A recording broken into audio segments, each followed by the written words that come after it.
এ ভাই তোর গার্লফ্রেন্ড নাই কি নিগা? আরে ভাই কইস না ভাই, আমার কপালটা অনেক খারাপ। এই নিগা আমি আজ পর্যন্ত গার্লফ্রেন্ড বানাইতে পারি না।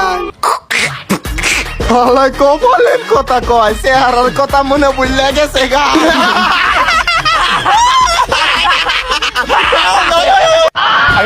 চোখের জলে ভাসিয়ে দিলাম মনের ঠিকানা, আমি হলাম কপাল পোড়া, আমার দুঃখ কেউ বোঝে না।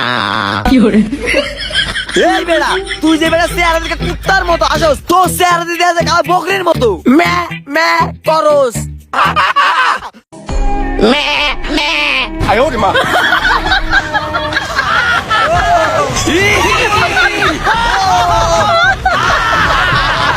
এ বেটা তুই হকুনের মতো আসস কি লিগা? তোর দিকে যদি 400 হ্যালোজিং লাইটও ধর হয়, হ্যাঁ পরে তো তোর দেখা যাইবো না। তুই তো কালা কাউয়া, তুই তো খালি কা কা করস।